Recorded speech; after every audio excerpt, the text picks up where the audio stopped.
The power of feeling, normalizing emotional expression in everyday life. And that's everyday life. And it's about how I go out there and love, how I love myself, which is the most important.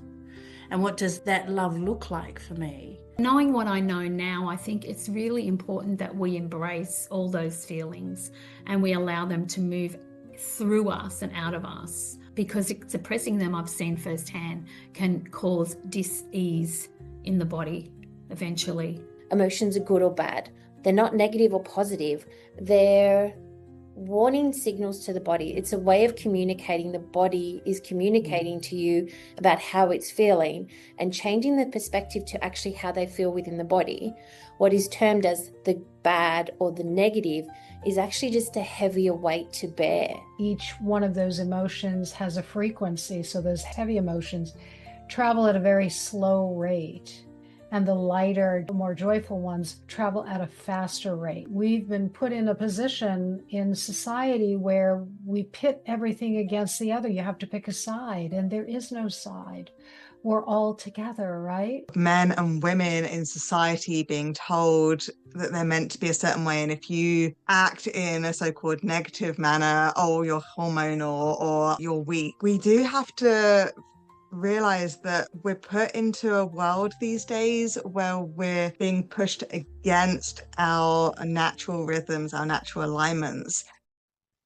Hey everyone, it's Sophia from Sacred You. Thank you so much for being here. A quick message before we dive into today's discussion. You may have been watching our videos, but have not had a chance to hit that subscribe button. So if you have gained value from our conversations, from our channel, it would be so appreciated for us if you would hit that subscribe button below right now and even give us a like.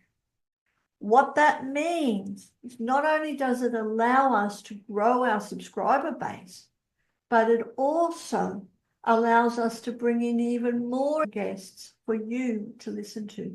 And you will be one of the first ones to be notified.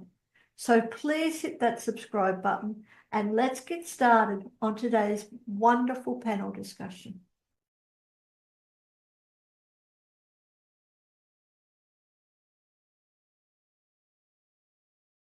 Welcome to Sacred You. And these beautiful ladies today are joining me here on this panel discussion today about the power of feeling, normalizing emotional expression in everyday life. Now that's a big title with so much, I would say, so much to unpack from it. And these beautiful ladies here today are here to help me do that. So I'd really love to get started and everybody come on board and say hi and who they are and where they're from, and we can get into it. Beck, I would love to hear from you, where you're from, your why, how you love to do this stuff, and just a snippet. Yeah, sure. So I'm Becca, originally from England, but I'm currently in Canada. I do everything healing and magical and mystical, and my whole thing is to help people empower them, but also help them realize just exactly how powerful they are and being able to help themselves through everything, through their blocks, through their healing, in whatever capacity that is. So that's my why, is to just get out into the world and get everyone to empower themselves. So yeah, that's a tiny little bit about me. Yes, I love that. Really seeing ourselves, isn't it? Michelle. Hi Denise, my name is Michelle and I am a holistic counsellor, and I just wrap everything up as a soul practitioner because it encompasses all of the coaching and training that I've done in various ways. And my aim is just to allow people to work through what's blocking them to come back to their aligned self and just to live authentically and move through the blocks, the beliefs, the hurdles, the wounds, and just really allow them to heal. And that's why I'm also the founder of the Australian Holistic Academy, which is a training academy for holistic practitioners for meditation teaching and holistic counseling, empowerment coaching. And it's just so that I can help others so that they're in a position to have the tools to have a bigger impact so that they can actually help people heal as well. So I guess I'm really here for the ripple effect in any way that comes. So now I'm not only doing that through my work, but also being able to train others so that they can empower and help others heal and live with their aligned self or in a way that lights themselves up. I love that. That's beautiful. Thank you. Elizabeth. Hi, everyone, and thank you, Denise. And Michelle, I love all of the words that you used, and Becca as well. The word that resonated with me was impact. And I think all of us as light workers are here on some type of a mission with the gifts that we've been given to make an impact in the world. So I love that you shared that with us. Thank you. I'm Elizabeth Gifford MAFEI. I am near Orlando, Florida. I do work worldwide. I am a quantum growth practitioner, also an emotion code practitioner, Reiki master, angelic healing practitioner. I have lots of tools, tricks and tools that I utilize, but I love working in the field of frequency, right? We're all one, everything is frequency, everything is energy, and particularly emotions, which I'm so excited for all of us to share tonight, because we have that ability to trap and hold on to emotions that weigh us down. And we all have different ways of assisting and facilitating others to get through that so that they can live their most lovely, joyous life. So thank you so much for having me today. I'm so excited. Beautiful. Thank you. Yeah, frequency. Love that word. Jo. IRWIN here from Northern Rivers, New South Wales, far north coast, and yes, resonate with all the women that are talking here and all the things. I've been in the health, wellness, spirituality world for over 40 years. I now empower women who travel with anxiety, overwhelm, and all the things to break through and live their abundant life that they choose. I also work with frequencies, NLP, hypnosis, all the things bundled in. Yeah, for me, it's about empowering women to step into their authentic self, their truth, and live the life that they love. So yeah, that's me. That's beautiful. I like that. Live the life that that they love. Live the life that I love. And that could mean for all of you out there listening, that's different for every single one of us. Which really, the title again of this is, if I can find it again, here we go. The power of feeling, normalizing emotional expression in everyday life. And that's everyday life. And it's about how I go out there and love, how I love myself, which is the most important. And what does that love look like for me? What is normal for me? Because sometimes we carry the masks, expressions, expectations of everybody else. So I'd really love to get into how normalizing emotional expression in everyday life, what it looks like for us and what it can look like for everybody else. And I'm not saying that every one of us have got the right answer, because like I said, we're all very different, and that's the beauty of it. And might just take one word out of what one of these ladies are going to say, but it can change your life if you choose. And you said that, Jo, if you choose. So it's got to be your choice, which I really love. So let's get into it. Jo, I would love to ask, like we ask these questions, and what happens is then we go on a conversation and how that resonates with us and what we ourselves do to how that works in our life and how that can work in other people's lives. So I really love getting into it, and you'll find that everyone they resonate, and you'll resonate, but it'll be so different for everybody. So I love that. So here we go. Jo, I would love to know, whose comfort am I prioritizing when I suppress my emotions? Mine or someone else's? Great question. Whose comfort am I prioritizing when I suppress my emotions?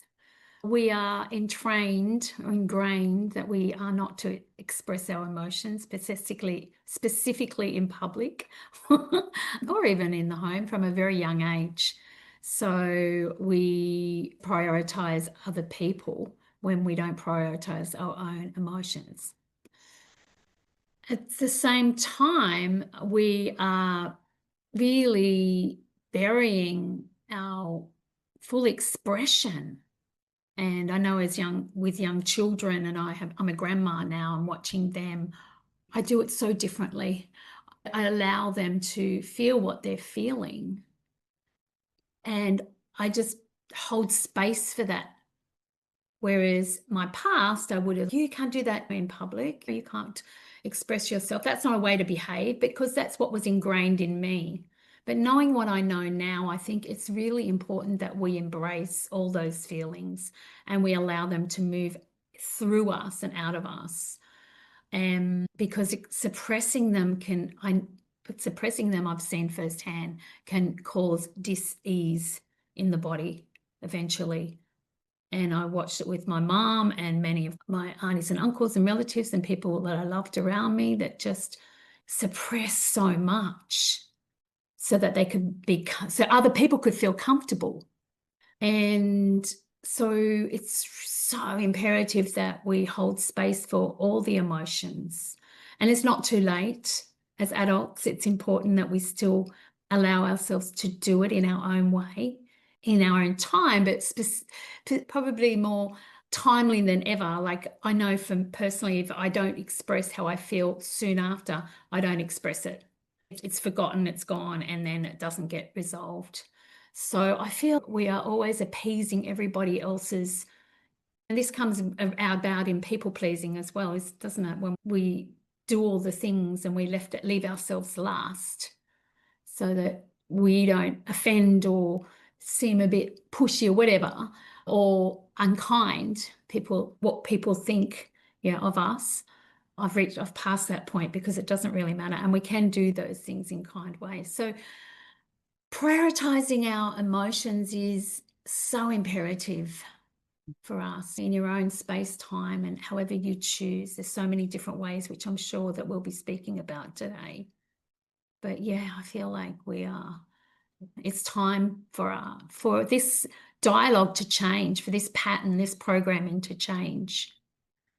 Yeah. Yeah, the weight, we carry such a weight, don't we, without even realizing that's what we're doing. And it's not our weight, but we end up owning the weight of everybody else and all that sort of stuff. Yeah, I actually don't want to pick names. I actually want you ladies just to step in, because I know that when we all say something, someone resonates really fastly with it and wants to on-flow from that. So who would like to on-flow from Jo? Just come on. I can. I just wanted to say with this question, I found it really interesting because when we got the questions a few days ago, I obviously read through them. And this first one, my knee-jerk reaction was just like, oh, it's always for others. And I'm going to blame my Libra sun in my astrology for they're always looking after others. And so I said, oh, that's just what it is. But then when I sat with the question, I thought, it's both, really. I'm prioritizing both because I don't want to feel the negative emotions either. So I'm prioritizing my comfort also. Yes, I don't want the other people to feel uncomfortable or feel like I'm burdening them with my problems. But at the same time, I'm also prioritizing me because I want to ignore the bad feelings. I don't want to feel them. I just want to get on with my work or my day or whatever. And then I also realized that it's not just with the negative emotions. I will do it with positive ones as well. So even like happy or excited, sometimes I almost feel like I'm acting. And it's not that I'm not happy, but I'm either exaggerating or I'm picking the way that I say it or the way that I express those positive emotions with people and myself. So I thought that was really interesting because when we think of things like this and this kind of question, we automatically go to, it's for other people's comfort and it's negative emotions. But for me coming up, it was also this, or no, it's my comfort too. And then I realized it was the positive things that I do this for. And I found that fascinating. Yeah, I love that. And it isn't it? It's like we don't consider to ask ourselves, but you Yeah. looking at the question and it rises something within you, whether it feels stuck or gives you that knee-jerk reaction or whatever, but it brings up stuff Yeah. just to go, oh yeah, what is that? How do I really feel about that? Oh, I love that. Thank you, Beck. Yeah. So yeah, jump in, ladies. Can I flow on from that? Just in a sense of, and I knew this was going to come up today because it's emotions. And we have this habit because it's been instilled in us to go good or bad. And it's nothing against what Becca has said here because it's the way that we've been taught. Emotions are good or bad, positive or negative. And this is one of the things that I try to get my clients to change perspective on, and even people that I talk to. It's not good or bad. They're not negative or positive. They're warning signals to the body. It's a way of communicating. The body is communicating to you about how it's feeling and changing the perspective to actually how they feel within the body. What is termed as the bad or the negative is actually just a heavier weight to bear. And that's all it is. It's just heavier to feel, normally because it arises more within us and it's a heavier feeling to allow to move through the body. And that's also why I sometimes say to people, that's why when we're having these negative but actually heavy feelings, it's good to have the support around us. If you're lifting a heavy weight at the gym, you want a spotter because it's heavier to lift. You'll have got to work through that. And it's the same with these heavier emotions. It's nice to have the support to be able to work through those heavier emotions. And so I like to look at it as light and heavy, not positive or negative, bad or good. It's the way that it feels in the body. And that referencing of that can sometimes help people be more open to expressing and being more vulnerable with it because it's not a good or a bad situation. It's just how it feels. And so when you're feeling those lighter ones, it's that celebration and having people who are around you, who are letting you, like you say, Becca, sometimes those good ones, you feel bad talking about them because how are other people going to take your wins? Because not everybody celebrates our wins and our happiness with us. So having those right kind of support networks around you to help you work through and be there by your side with the heavy and the light emotions. And I think that's one of the things that I guess when we're talking about emotions today, it's so ingrained in us that they're good or bad, they're positive or negative, and changing that mindset and the way that we view our emotions to the way that they actually feel in the body helps you to be more open and vulnerable with expressing or even just working through them and allowing yourself to express how you're feeling. Yeah. Oh, I love that. And it's like seeing the truth of everything. Yeah. And we, like when I was saying about whose comfort am I prioritizing? Like you say, Becca, it's mine, but it's also theirs. But we end up carrying that weight, like you were saying, the good or the bad. We carry that and we name that for ourselves. And so we can then survive, because that's what we're trying to do, is survive. Because we don't know how to be ourselves, or we've forgotten how to be ourselves. Always love bringing children into this when they're so little. They know how to be themselves. They know how to be messy. Like I was with my grandson and he lost the plot. He was overtired. No one was listening to him in a sense to say, put me to bed. So he actually lost it and was rolling for half an hour, crying, rolling on the floor. I couldn't console him. Like you said, Joe, just had to hold space. I'm here when you're ready. A couple of times I went up to see if he wanted to be cuddled. He didn't. But when he was ready, he stopped and just sat with me and cuddled me and then I put him to bed. That's the things that we need to come back to. And I love that. It's not good or bad, because as a child, parents would think that was bad, but it's not. It's like, you never got my messages. I'm just doing it louder now. So I'm being myself because I've gone beyond my capacity and I need my rest, or I need this, or I need that. So that was beautiful, Michelle. Thank you. And within that, those emotions, when we change the perspective of it, we feel safe and secure because I'm living who I am. Just like the child does, they live who they are. Elizabeth. Such beautiful wisdom from all of you. And Michelle, I love that. It's just heavy and light. And it's the same as each one of those emotions has a frequency. So those heavy emotions travel at a very slow rate. And the lighter, more joyful ones travel at a faster rate. So you're right. We've been put in a position in society where we pit everything against the other. You have to pick a side, and there is no side. We're all together. And those of us, and I'm certain those who are listening as well, who have a tremendous amount of empathy for others, who really feel other people's feelings. And it doesn't necessarily mean that you have to be a mother or maybe a parent or a caregiver, but sometimes we step into that. We think that we have to protect the other person or spare the other person from feeling something that would be uncomfortable for them. So that's where those suppressed emotions come in. But like Becca said, absolutely are we afraid to feel that for ourselves? And then the question is, who are we? Not that we have malintent, but who are we to manipulate experiences for other souls? Just like you said, Denise, allowing your grandson to have his cry. And what was he doing? He was expressing his emotions.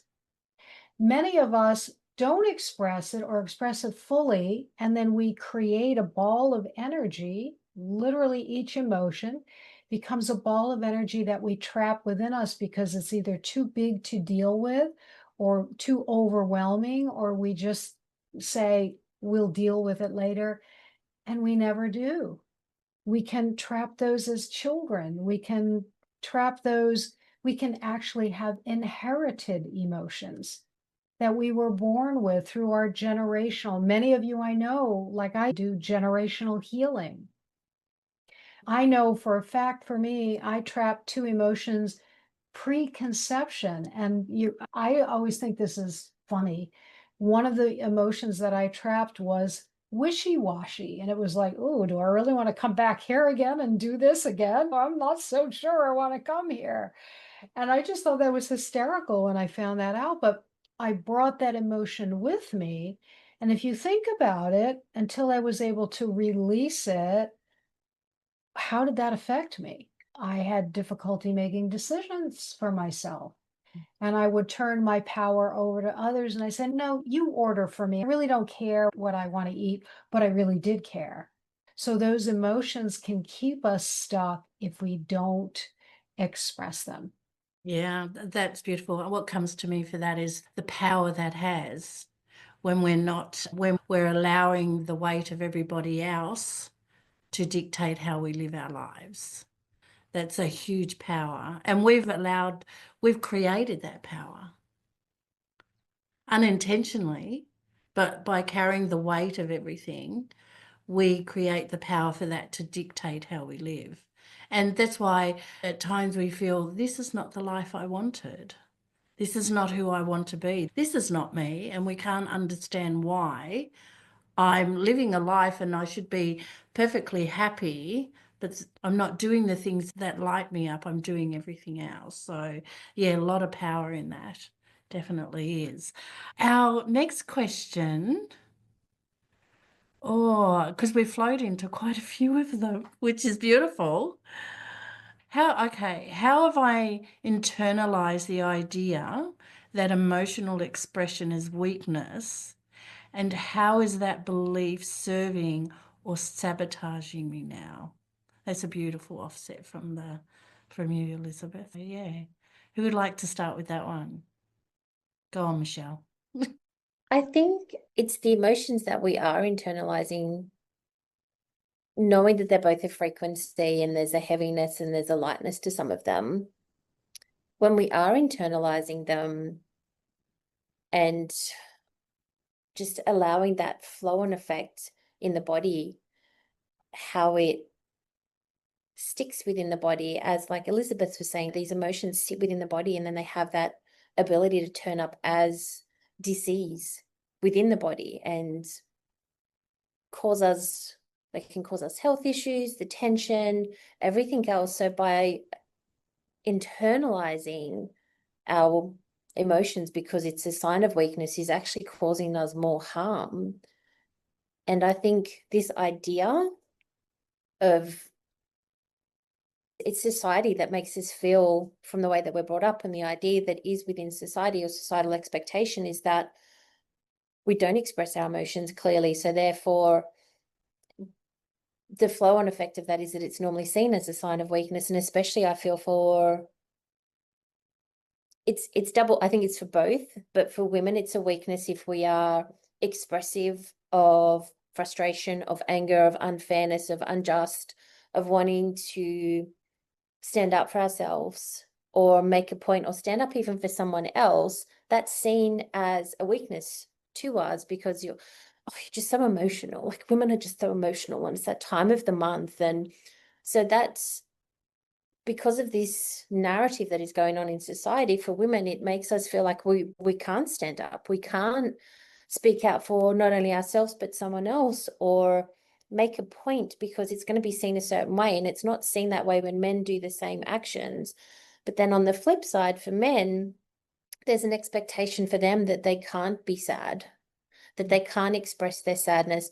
And even sometimes they can't express their anger because it's seen then that they are an angry person and that there's a scariness around that. And I'm not taking away that can sometimes get to an extreme point, but that's a very different discussion from this one.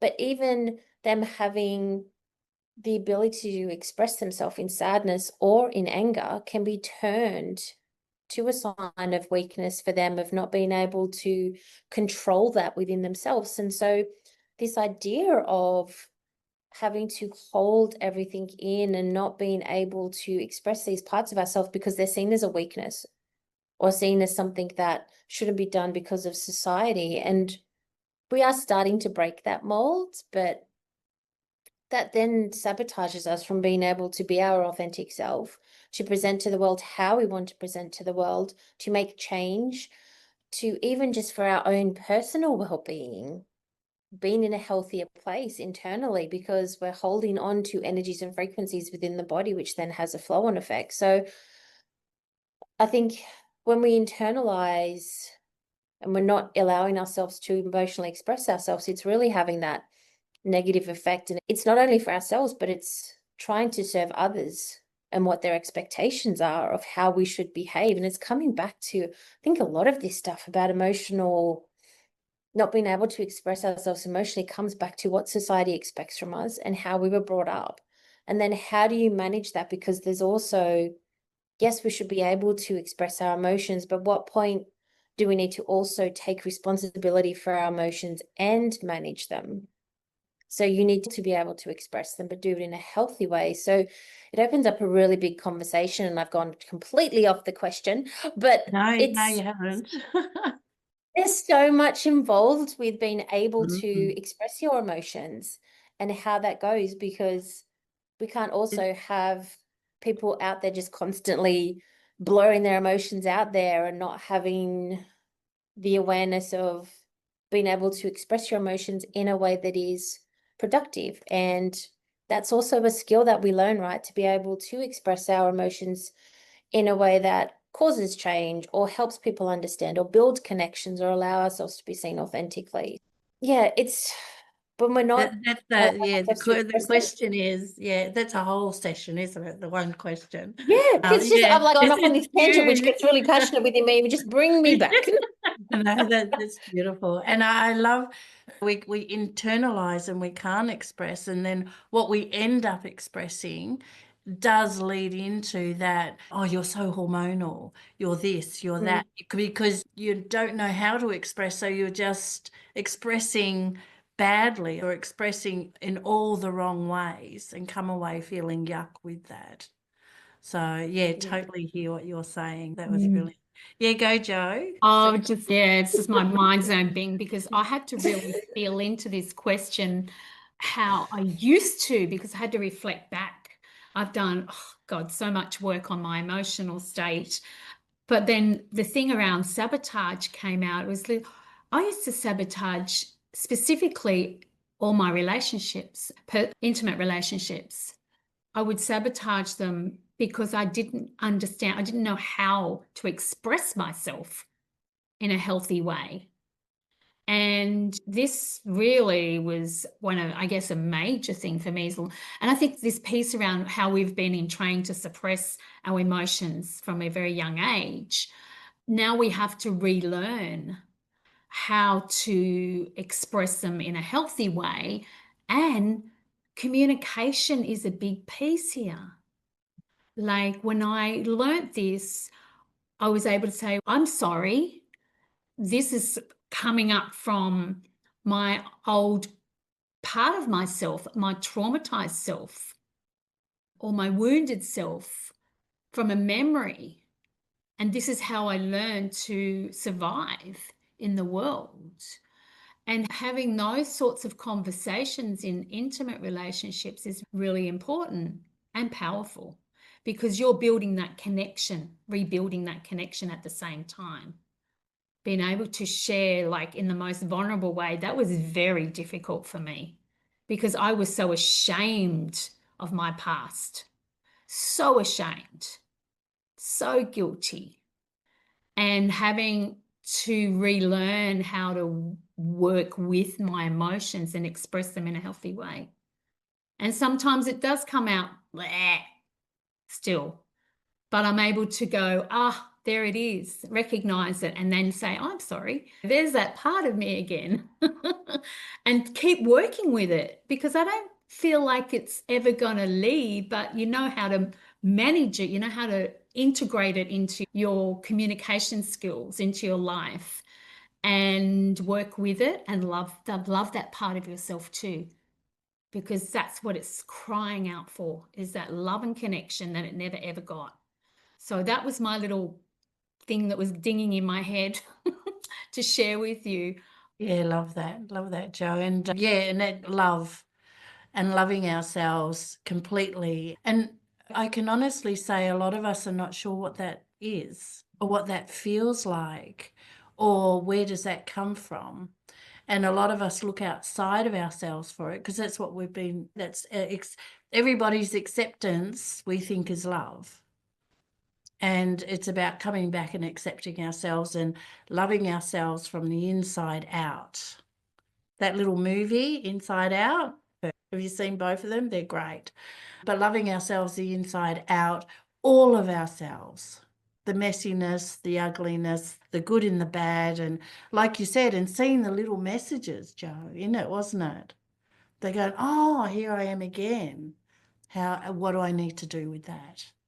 And that's really seeing yourself and loving yourself, is asking yourself all these questions that we get to ask, we're asking ourselves. That's loving yourself. Who would like to go now? Go, Elizabeth. I'll share. So I love this question about, is emotional expression weakness? And just to add on to the wealth of knowledge that we've heard already, I think that the belief that emotional expression is weakness comes from a deeper place of underlying emotions, such as I'm not worthy, or I don't feel supported, or I'm not in control. And of course, that's what we've all been alluding to, is that these are stories. These are stories that either we heard from someone in a play yard in school, or a teacher, or someone said something to us and we believed that story about ourselves, or we created the story ourselves and we rolled it in our heads for our lifetime. And our consciousness is less than 1% of our intelligence, but our subconsciousness is more than 99% of our intelligence.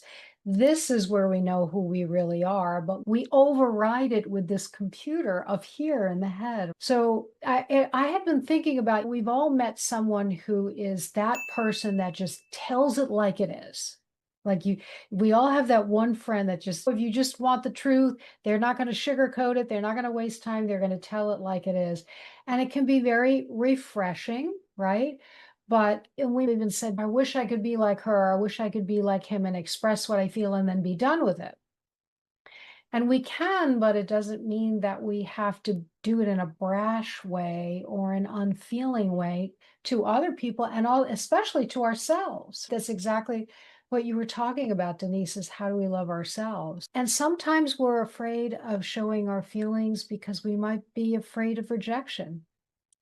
We're projecting and thinking about what the other person is going to feel about us before we even know what that is. Why do we do that? It's a gift and it's not. So I really feel like when we get clear, really and I know everyone here has done work and we all have more work to do, but when you get really clear on who you are, what your operating system looks like, your boundaries, your mission, your life playbook, what's okay for you, what's not okay for you, right? And then give yourself permission to express yourself in maybe in creative ways. And it doesn't always mean that you have to have the richest conversation. Maybe you go get some paints like you did when you were a kid and just throw paint on a canvas. But get out those feelings and allow yourself to say, you know what, it's a blue day today. I feel blue. And that's frequency too. Color or sound, it's all frequency. It's what we're meant to do, is to freely and creatively express ourselves and not hold ourselves back. Yeah, expression. Creative. Yes, I really love that. And what came to me for that was that we see it. We see either it, what jumped out as me is that our bravery we think is weakness as well. Because we get knocked down, so we go, oh no, I can't get back up again. So it's like when we try and stand up for what's coming out of us from within, it changes everything. And everyone around us is going to be confronted with that. So they will always knock back because everyone wants, that's not, you get back in your place. So it's about being brave to do that, not feeling that braveness is weakness. And being brave can sometimes, I always say, people show up in your life because they're there for a message for you. And it can be discomfort, or it can show you how you shouldn't be, or what you, actually it's not shouldn't be, it's what you need to look at. Because if you're really discomforted by them, there's something in that. There's a message in everything for us. That's what energy is. And the people that show up in our life are there to give those messages. And it's whether I'm paying attention, whether I'm aware of myself to see that. That expression, when I start expressing, I start to see myself because I'm paying attention to myself. That is love. Paying attention to myself, what my narrative is, what I'm saying, what I'm agreeing to. That is love. I'm seeing everything, the truth of everything. Yeah, love that, Elizabeth. Thank you. Beck. Yeah, how do I follow on from those? It's all fantastic. Yeah, especially what Joanne and Michelle were saying with sort of men and women in society being told that they're meant to be a certain way. And if you act in a negative manner, oh, you're hormonal, or oh, you're weak, or whatever. And so we do have to realize that we're put into a world these days where we're being pushed against our natural rhythms, our natural alignments. And so that's why you get a lot of women in relationships that are in charge and do everything and get everything done. And like the man in the relationship will be very agreeable or whatever. And this is just very generalization, but like you're getting this a lot, this dynamic a lot now in relationships when it's meant to be the other way. And that's not to say that women are meant to be submissive and staying at home and weak and stuff, but there's also this natural rhythm that the women have to go through. So we can't be going go all the time, because even this goes into other stuff, but like how the menstrual cycle is our flow. So the 28 days-ish is our flow of these couple of days we work, and then we do this, and then we rest. And it's the cycle. We're not meant to go on the male like 24-hour thing where, you know, with the sun, we're meant to go with the moon. And anyway, so we're just going off on a tangent there, but it's all to say that we're very much out of alignment, male and female. And just looking, like you say, Denise, with children, it's where we can realize it a lot better, because children are just expressive and they will just act in their natural way. And then we say, oh, you can't be doing that, or you're being too loud, or you're being too emotional. But they're not, they're being natural, and we're just holding it in. We're just saying, I can't express this because it's not right in society, or it's not right in the people that I'm around right now, or I can't lose control right now because of the situation that I'm in.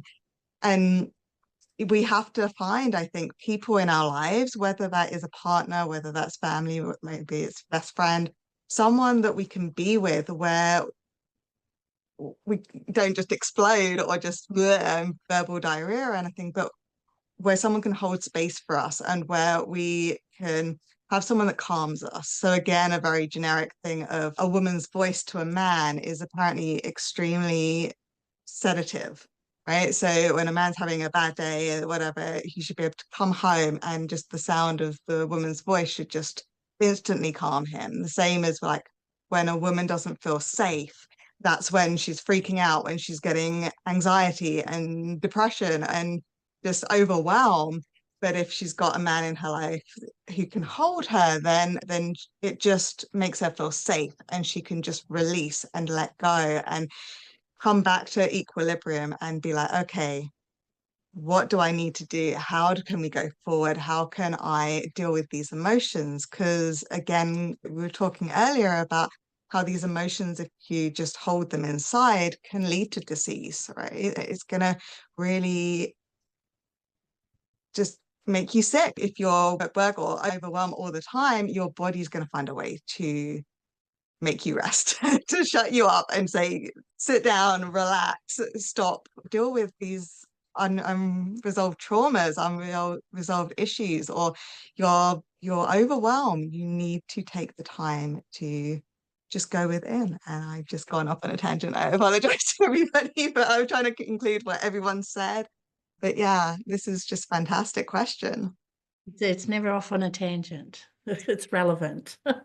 Absolutely. Yeah, that was beautiful. Speaking of the whole thing that we've just spoken about, and I actually want to go back one step in the questions, and I want it to come from you guys. I want it to what you've experienced, because what I've experienced is different to what you experience. But we all say we do the same and we feel the same, but we actually don't, because we have this internal narrative within ourselves on how I should be, or what I can say, or what I can't say.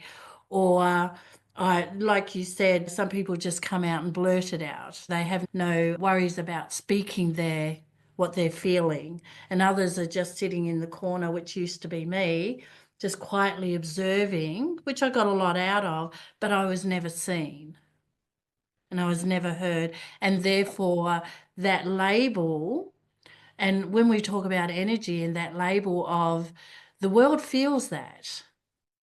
You can go somewhere and someone says, okay, she's unapproachable, or he's unapproachable. Oh, I get a vibe off that person that they're not very nice.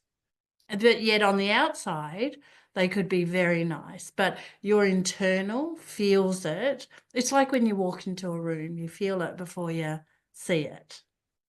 You feel the energy. So I think this is a really great question to step back from the last one to really, yeah, I'd love to hear it from your own perspective, because your perspective matters.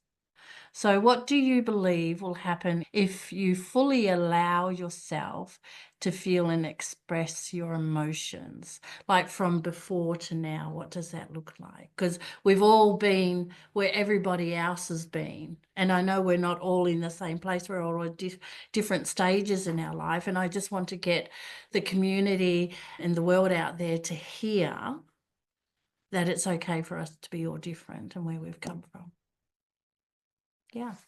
So who would like to? I don't mind jumping in there. Yeah, So go. I used to believe that if I fully expressed myself, like when we grew up, we were sent to our room for the smallest little emotional release, I call it now, expression. We were sent to our room. So we were like programmed that was bad to feel. And so from there, coming in, going out into the big wide world on my own, it was almost like I was going to be crucified to that extreme if I expressed myself in any way. But now what I know is that's not true. That was just a story I was telling myself that would happen if I fully expressed myself or spoke my truth. Oh my gosh.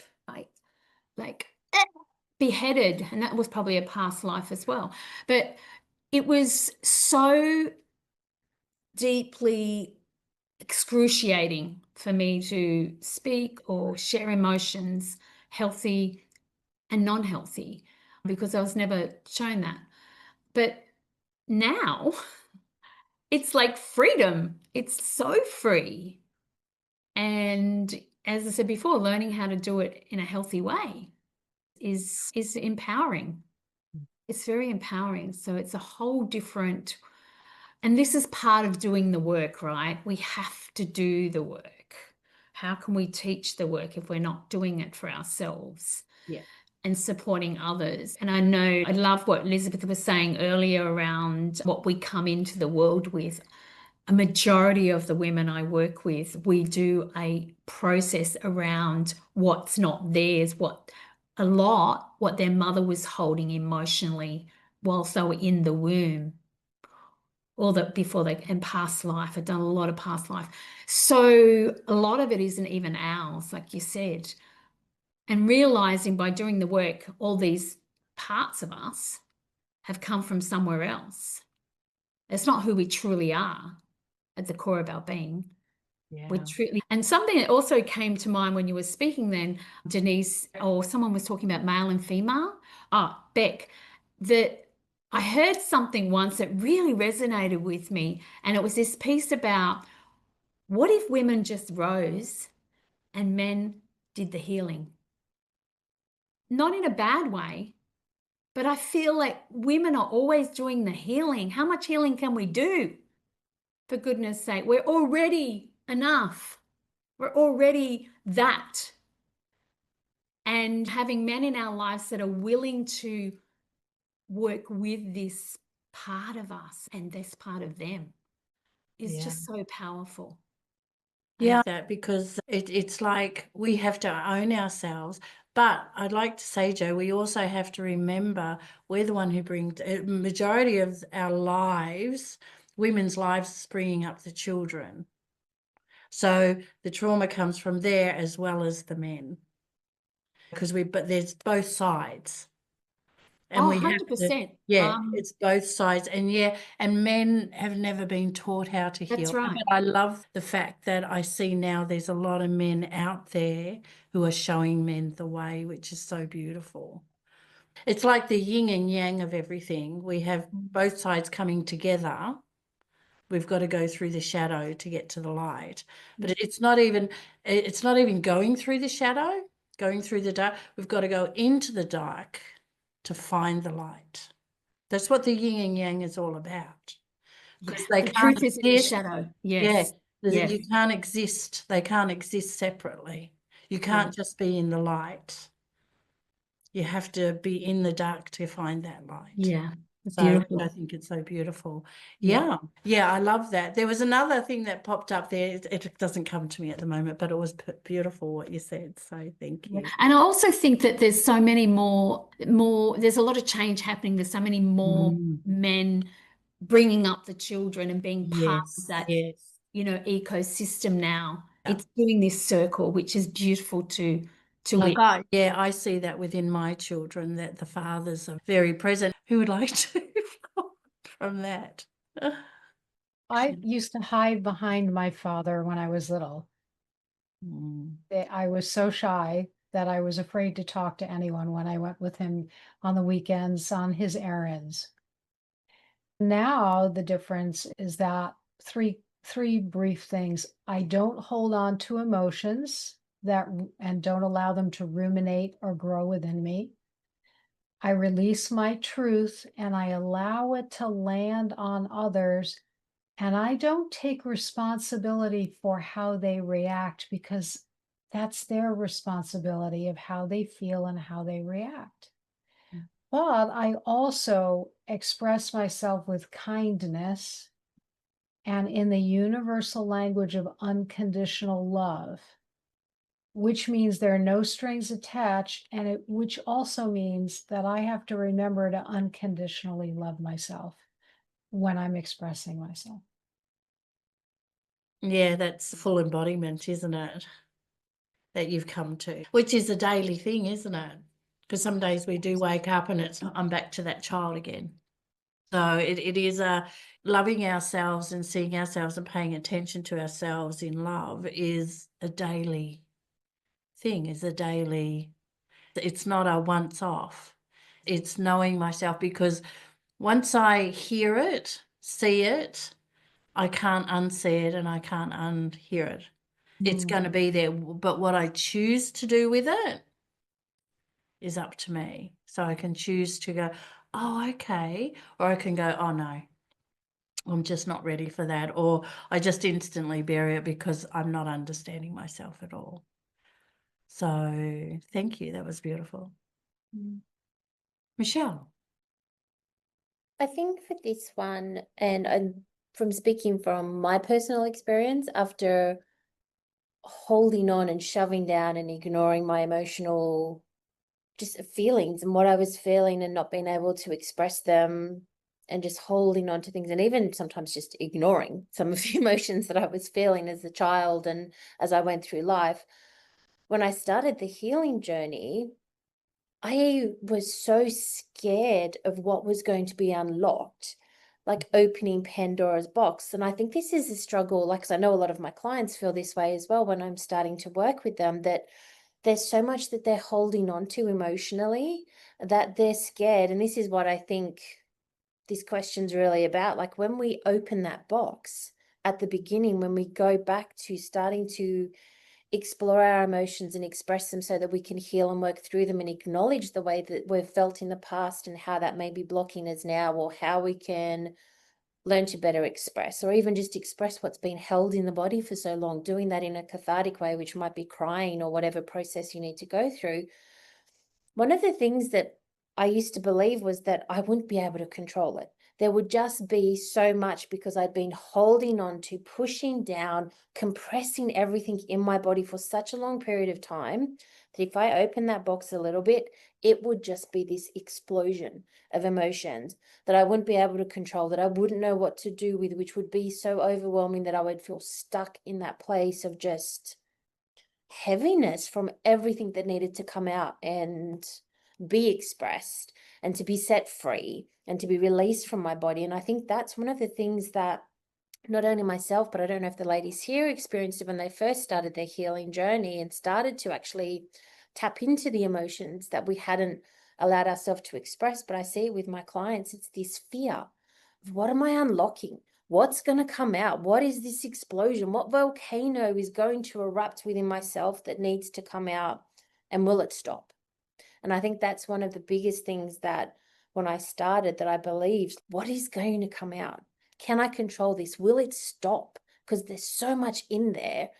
And I think once you do start to allow yourself to express that, you start to realize that you only express what you need to express or can express or hold in those moments.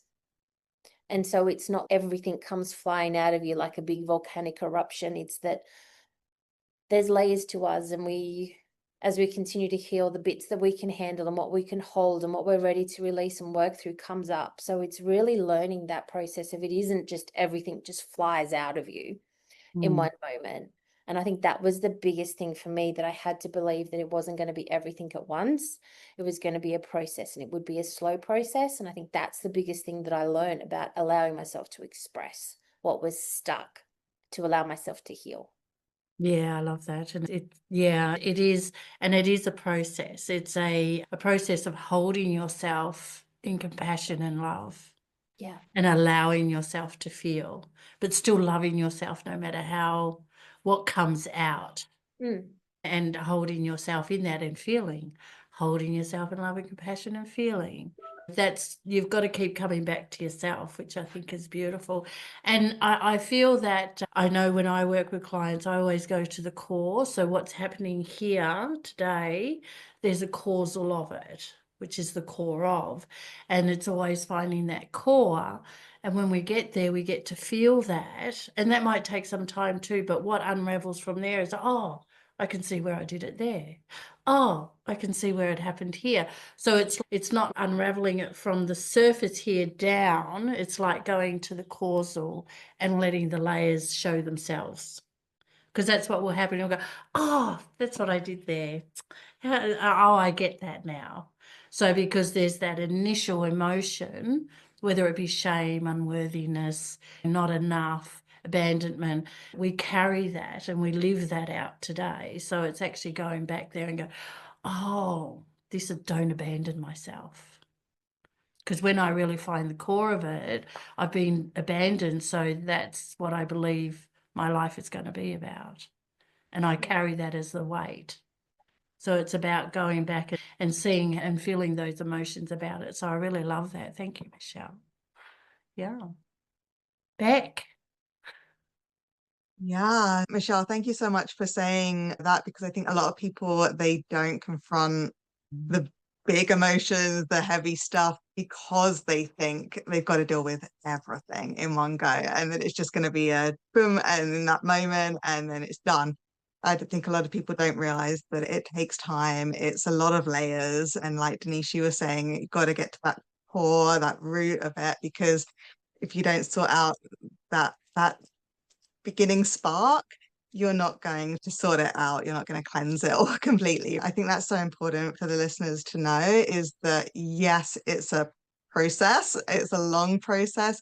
It's very worth it. And there's so many people that are able to help, professional or friends of yours and stuff, that are going to be able to help you with that if you need someone to hold that space for you, or to give you some pointers, people that have already been through similar things. Yeah, that's incredibly important, I think. To answer the question from my point of view, so when I was growing up, my mum looked after many children. So I was always like the eldest for all of the time. So I had to be the responsible one and help out and all that stuff. So any kind of expression of emotion, and yes, obviously as a kid, like sometimes there would be temper tantrums. I'm not denying that. But sometimes I was literally trying to say, hey, this, and I wasn't being heard, and I'm a little bit louder, and not being heard. And I always remember my mum's go-to expression was stop showing off. So whenever I tried to express an emotion, it was stop showing off. And I remember saying to her at one point, it was just me and her in the room. There was nobody else around, not even in the house. And I was trying to talk to her and express something, and she just said that phrase, and I said, who am I showing off to? There's nobody here. And she ignored that. But so then I think I internalized then that any kind of expressing of my emotions was unwanted, because it was showing off, or it was just as a way of stopping me and shutting me down. So yeah, so that was something that I had to overcome, but I didn't for many years. A lot of my adult life, I didn't express my emotions because nobody wants to hear them. Why would people want to know what I'm feeling? And then it would erupt, because it does. It gets on top of you, and the slightest little inconvenience will suddenly just set off years of resentment to that person or whatever it is, right? And we can just not have that if we can learn to listen to our emotions, to find out what it's trying to tell us. Because again, like, as we were saying earlier, like, it's not something that's bad, it's not something that's trying to hurt you, it's trying to assist you, it's trying to show you where things are wrong or things are right, and guide you. And so if you've got anxiety or fear or stress about something, well, what's your body trying to tell you about that situation? Do you need to slow down? Is it wrong for you to go in that direction? Is this person not a nice person? And then again, getting back to that original question, like, is that, for me, I was in a very toxic relationship for 10 years, and I didn't realize it until way after it was over and people told me that it was. But the point of the story is that I was always like keeping those emotions in. And because I was so abused, it just got to the point where I thought I was crazy. And so I was really just pretty much just screaming for anybody to help me. And obviously the emotions were coming out. So the partner at the time could point at me and say, look, see her emotions there? That she's crazy because she's acting like this. So then after that relationship ended, to even now, I've had to go through this whole process of, no, I wasn't crazy. I was abused, and emotions are not bad. I was trying to show people that I needed help, but I didn't even know that I needed help or what I needed help from. And so my emotions were trying to save me from this bad thing. And so for a long time afterwards, I thought if I showed my emotions, everybody would leave me and I would be betrayed, because that's what happened. How this relationship ended was everybody around that saw all this, they all just abandoned, right? So this was also then having to come back to, no, I can trust some people, but who do I trust? And it is this whole long healing process. But the very, very core of mine, particularly, and probably for most people's, will be that it has to be the self-love first. It has to be taking care of yourself first. And yes, you need to find some people that you can end up trusting, that you can express your emotions around. But first and foremost, you have to come to terms with you and be accepting of your emotions for yourself. And then this will lead to you being able to express them in front of others without feeling like you're inconveniencing them or you're making them uncomfortable, because you are standing in your own power when you're expressing your emotions, because you're not just expressing them and screaming them, you're controlling it, but you're expressing them, you're getting them out in a controlled way and a way that's healthy. Yeah, authenticity. Yeah. Exactly. Yeah, absolutely. Yeah, that's, yeah, you get to express you. Authenticity, yeah. Elizabeth, did you have anything? Becca, that was amazing. And what healing that you have been through. And I would just close in saying that I think the word is allow. And a couple of us have spoken that word before. Just allow, rather than trying to control. When we try to control, it's because we're afraid of losing something that we don't already have. We just don't have it. But when we allow it, it really turns the authority back to us. And we give ourselves permission to feel, just like we give other people permission and how you can speak to us and treat us, and just allow and feel your feelings. And even if you have to have someone there with you whom you trust to hold your hand, whether it's an expert or whether it's a good friend, just allow that release. Because as we've all shared, when we keep those inside and we trap those inside, they can just cause any type of dis-ease, even with making decisions in our lives. So just allow. Yeah. Michelle, would you like to add anything?